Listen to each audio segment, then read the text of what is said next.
best bites forever. Hi, I'm Chef Alicia Perez, and today we are going to make Cuban sandwiches. The first thing that you need to do is cut your bread in half long ways. I'm using a French bread here, but traditionally you'd use a Cuban bread. And now we're going to open this guy up and we are going to spread some mayonnaise right inside there. Mayonnaise is not one of the original ingredients on a Cuban sandwich, but it is tasty and it makes the sandwich taste better in my opinion anyway, so I'm going to go ahead and put some mayonnaise on mine. Leave it off if you want.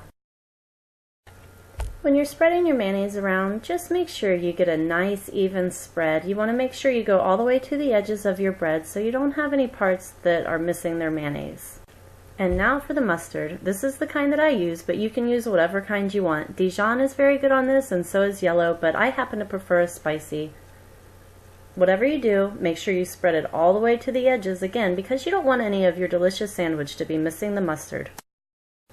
Or maybe you do. Maybe you don't like mustard. If that's the case, leave it off. But this is how we do it here. Alright, so once you're happy with your mayonnaise and your mustard, go ahead and move that bottom piece out of the way so that we can start on our yummy Swiss cheese. Again, just try to lay it down as evenly as possible and go from one end to the other, obviously, because you want cheese to be on your whole sandwich. And now for the pickles. These are dill pickles, and I personally like them sliced this way that I'm doing, but my husband likes them sliced long ways, so I'm also going to do them that way for his half of the sandwich. But again, it's up to you, whatever. Just be careful when you're slicing those guys long way because they have a tendency to roll and it's not fun to get cut. And now I'm going to grab that bottom piece of bread, the one that we didn't put any mayonnaise or mustard on, and I'm just going to try to do a nice even pickle layer.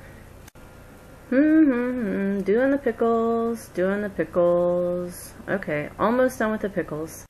Okay, sweet. So the next thing that I'm going to get is my delicious leftover Pernil, which is a roasted pork dish. You usually use a shoulder to do this, but I like to use the loin. It's just easier for the recipe.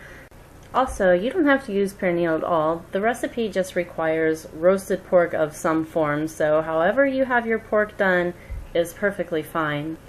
I like using the Pernil though because it has tons and tons of flavor, because when you roast it before you do it, you take basically like tons of garlic and you shove it down into the meat and then you roast it in the oven, and it just has tons and tons of flavor all by itself. So you can see here that I have my nice even slices, and what I'm going to do is I'm going to take my nice slices of roasted pork and I'm going to heat them up. That way I know that they're going to be nice and warm in the middle of my sandwich, and I'm not going to end up with any yucky cold spots, because nobody wants to be eating their delicious sandwich and bite into a big hunk of cold meat, because that's kind of funky when that happens. So anyway, just go ahead and keep laying your roasted pork across your sandwich, and same as always everybody, just try to get a nice even layer of everything that you do. We're going to be putting this in the panini press, and we want to make sure that it's all heating up evenly. So what I'm laying down now is some baked ham. This is also leftover. This was an amazing honey baked ham actually that we had like 2 days ago. So it works out really well. You have the ham one night and then the Pernil the next night, and then the next night you get the Cubans. So as you can see, the next thing that you want to do is put the lid on that bad boy and cut him in half and just get him ready to go into your press. I should probably mention here also that a lot of people like to put a layer of butter on the outside of the bread, on the top and the bottom, and it is really, really yummy, so if you're into it, go for it. And now put it in that press and mash it down. Now normally with a Cuban sandwich you don't use the ones that have the grill lines on them, but my press has grill lines, so that's what I use, but you can also do it on a flat press or in a skillet with a weight on top. Once it's done, just go ahead and put it back on your cutting board and cut it into slices. This is seriously going to be so delicious. So we're pretty much done here. You just need to decide what you're serving it with now. Tonight we're having it with chips, but if you know how to make tostones, I would seriously recommend going that extra mile and making the tostones for yourself.